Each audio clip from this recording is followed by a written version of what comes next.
During my promotion party, I noticed the decoration said, "Congrats on your engagement." Confused, I looked over. My sister was cutting the cake I paid for. Dad smirked. "Your celebration wasn't as important." Shaking, I grabbed the mic and said to him, "Then you won't mind what happens next." He laughed. Next day, my phone exploded with 52 missed calls. Sister was crying, Mom was yelling, and Dad was begging me to turn the power back on. But then I stood frozen, champagne glass in hand, the rim still pressed to my lips. "What is this?" I whispered. The room had erupted into clapping and cheers, but not for me. Not for the promotion I had worked 3 brutal years to get. Not for the night I had paid for top to bottom, the rooftop venue, the food, the drinks, the custom cake with gold lettering that was supposed to say, "Cheers to you, Daniel." No. The banner above the fireplace read, "Congrats on your engagement, Jenna and Matt." And right there in the middle of it all was my sister, Jenna, beaming like a crowned queen, holding hands with her fiancé as she leaned over and sliced the cake I had ordered. The same cake I had picked up that morning. The one I had driven through traffic for. The one she now stood in front of like it had always been hers. I blinked. Once. Twice. My heart began pounding against my ribs. She looked up, caught my eye, and had the audacity to smile. Smile. Then came my father's voice behind me, low and smug. "Your little work party wasn't that important, Daniel. This is real news." The glass nearly slipped from my hand. People were taking pictures of Jenna and Matt, laughing, lifting their glasses. My coworkers looked confused. A few guests glanced at me like they weren't sure if I was supposed to be part of this celebration anymore. I turned slowly. My father was already making his way toward the bar, sipping from a tumbler, like everything was perfectly normal. My mother? Oh, she clapped along with the others, like she hadn't spent the last week helping me coordinate this entire event.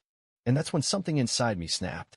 I stepped forward, walked directly to the DJ, and without a word, took the mic.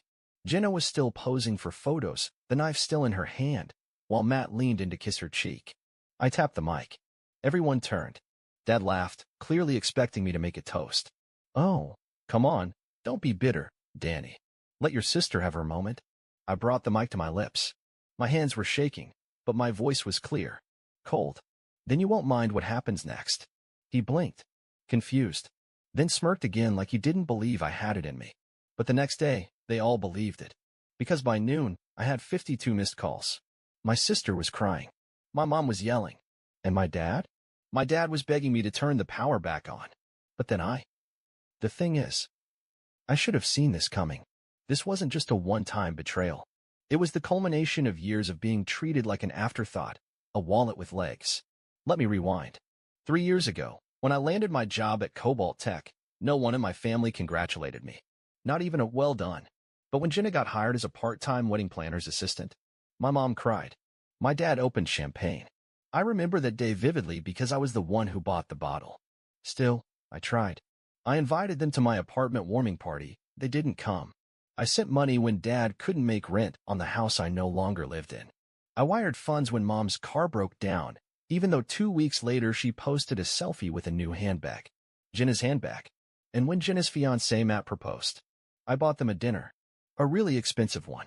Because she called me crying, saying he didn't even get her a ring. "It's so embarrassing," she sobbed.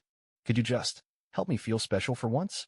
So I booked them a reservation at Le Marais, paid for her hair and makeup, even had the chef surprise them with a mini engagement cake.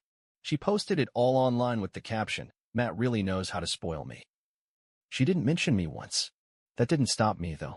Because when you grow up being the less important one, you'll do anything to be seen, even if it means setting yourself on fire to keep others warm. So when I got promoted to senior project manager, a title I sacrificed everything to earn, I wanted one single night to celebrate. Just one. I booked the rooftop venue, sent out invites, hired the caterers, designed the cake. Jenna asked if she could help decorate. I thought maybe she was finally coming around. Maybe we could have one normal sibling moment. But the decorations she picked? They weren't for me. She hijacked everything. I found out later, the invitations I emailed to the family? She created new ones. Custom engagement invites with her and Matt's names. She even sent them to my coworkers. I didn't know because I trusted her with the guest list. Trusted her with my night. And that wasn't the worst of it. The cake I paid for? She changed the order. Took my name off. Added hers and Matt's. She even asked the baker to make it look more romantic. And Dad? Oh, he knew. Of course he knew. Because when I confronted him later that night, he looked me dead in the eye and said, "Come on, Dan. No one cares about promotions. It's not like you're saving lives. Jenna's getting married. That's a real milestone." I couldn't breathe. Like something cracked open in my chest. All those years. All the sacrifices. The $3,000 I gave Dad when he said the mortgage was overdue. Turns out it went to a surprise weekend getaway for Mom and Jenna. The busted car I paid to fix? They sold it and pocketed the cash. Mom admitted it during a wine buzz and laughed like it was cute. "You were working so much, sweetheart. We figured you wouldn't notice." They always use the same lines. It's family, Daniel. You're the successful one. You can afford it. You're not married, no kids. What do you even need money for? I once asked for a loan back, just $500 to cover moving expenses. My dad actually scoffed and said, "You make six figures. You don't need help. That's selfish, son. Selfish." That word followed me like a curse. I didn't say anything that night. Not during the fake celebration. Not when Jenna kissed Matt in front of my cake. Not even when Dad smirked like he had pulled off some grand masterstroke. But inside, something was breaking. Something was changing. Because I had finally seen the truth. I wasn't part of the family. I was the resource. And they thought I'd never stop giving. They were wrong. I left the venue early. Got into my car. Sat in silence for 20 minutes as the city lights blurred behind my windshield. And then I made a decision. The party might have been stolen, but the power, the money, the house, those were mine. And if they thought I wouldn't flip the script, they were about to learn the hard way. I didn't sleep that night. I lay awake in my apartment, staring at the ceiling, remembering every moment they dismissed me, laughed at me, used me. I thought of every wire transfer, every thank you that never came, every time I swallowed my pride and told myself maybe next time will be different. It never was. By sunrise, I was ready. I called in a personal day at work, logged into all my accounts, shut down everything. Electricity, disconnected. Credit card I added Dad as an authorized user on, canceled. Joint bank account Mom had access to for emergencies, frozen. Wi-Fi and self-family plan I'd been paying for, terminated. I was done being useful. By noon, my phone had 52 missed calls.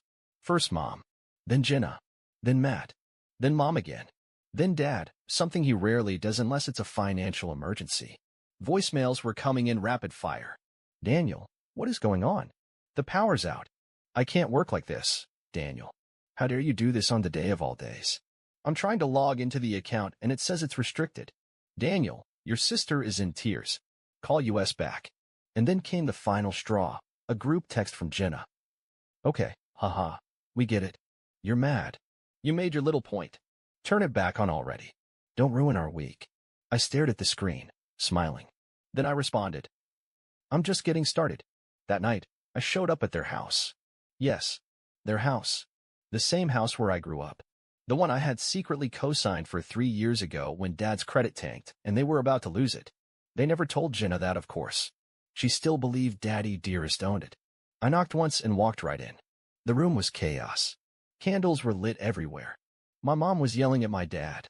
Jenna was crying on the stairs with her phone in her lap. Matt was pacing. When they saw me, the silence hit like a bomb. "You," Dad growled. "What do you think you're at?" "I'm here," I said, calm as ice, "to collect what's mine." Mom blinked. What are you talking about?" "I own this house," I said. "Legally. It's in my name. You all thought I was just the guy paying the bills? Wrong. I've had the deed since 2021. You know, back when you called me crying about foreclosure and said you'd pay me back in a year. Never did." Jenna stood up. "Wait, what are you talking about?" I turned to her. "Oh, you didn't know? That cake you cut into at my party? That happened in a house I own. Using power I pay for. With guests I invited." My dad looked pale now. "Daniel, let's talk about this calmly." "No," I said, "because you didn't care about calm when you humiliated me last night." Then I pulled out a folder and dropped it on the table. It was thick. "What is this?" Jenna asked. I smiled. "Receipts. Bank transfers. Venmo logs. Utility bills. Grocery lists. Rent stubs. The wire I sent to Matt last year when his business was in trouble." Matt's eyes widened. "Wait, how did you?" "Oh, don't worry, Matt," I said. "You're not the only one who lied." Then I took out a USB drive. I found something interesting when I went into the family cloud account to cancel the shared data. See, Jenna never changed her access passwords. So all her files synced. I plugged the drive into the TV. "What are you doing?" she snapped. The screen lit up. Video footage. Her, sitting in a hotel room, in a robe, with another man, kissing him, calling him baby. Matt went white. "That's from 2 weeks ago," I said. "Palm Springs. Your engagement trip." Jenna gasped. "You're spying on me?" "I was protecting my investment," I said coldly. "But thanks for confirming it's you." Matt turned to her. "You told me that was a girl's trip." Matt, No, don't. Just don't. He stood up and walked out the front door without another word. My mom looked like she was going to faint. My dad sat down, head in hands. And Jenna? She just stood there shaking. "I paid for that trip," I said. "I paid for your engagement dinner. I paid for the apartment you live in. And I paid for this house." I paused. "Correction. I own this house." Then I dropped the real bombshell. "I'm selling it." They all looked up at once. "What?" Mom whispered. "I'm giving you 30 days, I said. "Then you're out. The realtor comes Monday. Consider it your engagement gift." "Jenna, you can't do this," Dad hissed. "This is our home." "No," I said. "It was mine. Now it's just an investment I'm done losing money on." And with that, I turned, walked out, and slammed the door behind me. The moment I slammed that door, I felt it. The shift, the silence, the freedom. I walked to my car under the night sky, heart pounding, not from fear, but from a rush I hadn't felt in years. Control, clarity, closure. For the first time since I was old enough to cash a paycheck, I wasn't carrying their lives on my back. And wow, it felt good. The next few days? Chaotic. My phone didn't stop ringing. First Mom, then Jenna, then Dad, who suddenly remembered how to dial a number when his Wi-Fi was cut and the foreclosure notice arrived. I ignored every single call. Instead, I booked a ticket. One way, somewhere quiet, coastal. Booked a small Airbnb with ocean views and no family drama. I sat on the beach the first morning, drank real coffee, and felt the sun on my face. No guilt, no obligations. And then the real fallout began. Day 3, the texts turned hostile. "You're ruining our lives, Daniel. You embarrassed the whole family. How could you betray us after everything we've done?" Everything they did. I'd paid their bills, kept a roof over their heads, and let them steal my moment. And now I was the villain? I turned my phone off. Again. Day 5, Jenna's engagement collapsed. Matt's sister DM'd me on Instagram. "Hey, just wanted you to know, Matt's moved out. He's staying with me. Told us everything. Also that footage. You did the right thing. She's been cheating for months." Turns out, Matt wasn't as clueless as he looked. He'd suspected something. My footage just confirmed it. He sent me a message himself a few days later. Simple. Clean. "Thanks for the truth. I wish I'd seen it sooner. You're not the bad guy." I didn't reply. Day 9. I got an email from the realtor. "We've secured 2 serious buyers for the property. Given the neighborhood, I estimate you'll walk away with a 6-figure profit. Do you want me to begin the 30-day notice for the tenants?" Yes. Yes, I did. I replied with a single sentence. "Send the notice." Day 11. Mom called from a hotel room.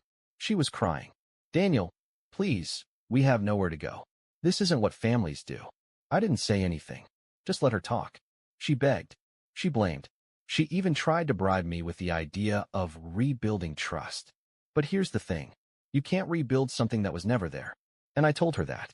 "Mom," I said, "you laughed while Jenna cut the cake I paid for. You called my celebration meaningless. You stood there while Dad said my job didn't matter." She sniffled. "That was just a moment." "No," I said. "That was the moment. When I realized I didn't have a family. I had a debt collection agency with matching DNA." She hung up. Day 15, my coworker Lexi texted me. "Just saw the video you posted. You really turned that mess into a mic drop." Right. I forgot to mention, I posted a video recap. Not the cheating footage, that stayed private. But I filmed myself explaining the party sabotage, the hijacked cake, the betrayal. I blurred names, but if you knew, you knew. It went viral on LinkedIn. Not TikTok. Not YouTube. LinkedIn. Caption: "This was my promotion party. Until my family decided it wasn't. I paid. I hosted. They erased me. So I erased the bill." Over 300,000 views. People started messaging me like I was an inspiration. Recruiters reached out. CEOs. HR reps. Even strangers. Day 17. Jenna tried to do damage control. She posted an Instagram reel, pretending everything was fine. New captions, new photos, her smiling alone with a fake caption about finding peace. Except comments weren't buying it. Her own followers were turning on her. Wait, aren't you the girl who hijacked her brother's party? Didn't you get exposed by your own guest? Where's Matt? She deleted the reel. Day 20, my grandmother called. I hadn't expected that. She rarely got involved. Always stayed out of family issues. But she called, and her voice was shaky. I saw the post, Daniel. I knew. I knew they treated you differently. I just didn't know how bad it got. It's fine, Grandma, I said. I'm fine now. No, she said firmly. You're free now, and you deserve to be. Then she added, I'm changing my will. Just so you know. I nearly dropped the phone. Wait, what? I was going to split it evenly, she said. But after seeing how they act when they think no one's watching, I changed my mind. I didn't ask for that. Didn't expect it. But it hit me harder than I thought. Someone finally saw me. Not as a wallet. Not as backup. As a person. That night, I sat on the balcony, staring at the ocean. And I realized something. I hadn't lost my family. I'd just lost the illusion of one. What I gained was priceless. Peace. Boundaries. Self-respect. And maybe, finally, a real chance at building a life that belonged to me. 3 weeks after I shut everything down, I sat in my new apartment, quiet, modern, no family portraits on the walls, and let myself breathe. It was the first place I'd ever lived that didn't carry someone else's chaos. No siblings crashing on the couch. No parents calling about overdue bills. No sudden texts from Jenna asking if I could spot her for a girl's trip. It was just mine. And it felt unreal. I used to think family was something sacred, that no matter how bad things got, blood would always pull us back together. But the truth is, blood doesn't bind. Behavior does. And once I stopped bleeding for them, they disappeared. They weren't calling anymore. Not because they understood, but because their power was gone. I wasn't useful anymore. And that was their only measure of love. I got a call from my old manager that week. He said, "We're still recovering from your party." What happened? I told him the truth. Not the full, chaotic meltdown, but just enough. My family hijacked the night. I just decided not to let it go. He laughed. Honestly, people haven't stopped talking about it. Some say you went nuclear. I didn't go nuclear, I said. I just finally lit the match they kept handing me. He went quiet, then said, "Well, congrats on the new position again. And whatever you did, it woke people up. You're getting noticed by the execs." Funny. The promotion I fought so hard for, the one they mocked, was now turning heads because I finally showed I had a spine. Turns out, setting boundaries is more powerful than begging for approval. As for the house, sold in 28 days. The new owners moved in last weekend. I didn't tell anyone. I just let it happen. My parents are renting a 2-bedroom condo on the other side of town now. Jenna? She's back at mom's, sleeping in her childhood room. No Matt, no job, no wedding hashtag to chase. And you know what? I don't feel bad. Not one bit. Because when people call you selfish for not letting them exploit you, what they really mean is, I liked it better when you had no boundaries. I was at a coffee shop the other day, the same one I used to pass by on my way to my parents' house. A woman recognized me from the video. "You're the guy from the LinkedIn post, right? With the family party thing?" I nodded. She smiled. "Just wanted to say thank you. That post made me walk away from my toxic brother. First peaceful week I've had in years." She left with her coffee and didn't say anything else. But I sat there, stunned. Because for the first time ever, my story wasn't just survival. It was a signal. To everyone out there who's tired of being the emotional or financial punching bag for people who call it love. Jenna once told me I'd regret turning my back on the family. She said, "You'll come crawling back when you're alone." Here's what she doesn't get. Alone isn't the worst thing you can be. Used as, manipulated, gaslit, expected to smile while people rob your joy and call it tradition. That's what I walked away from. And in return, I got something I never thought I'd have. A full night's sleep. A clean inbox. A life that's mine. So here's what I've learned. If your family only calls you when they need something, that's not family. If they laugh at your wins, sabotage your joy, and guilt you for having limits, that's not love. And if your success makes them bitter instead of proud, you don't owe them a single thing. Not money. Not peace offerings. Not forgiveness. You owe yourself freedom. The next time someone calls you selfish for choosing yourself, smile and say, "You're right, I am."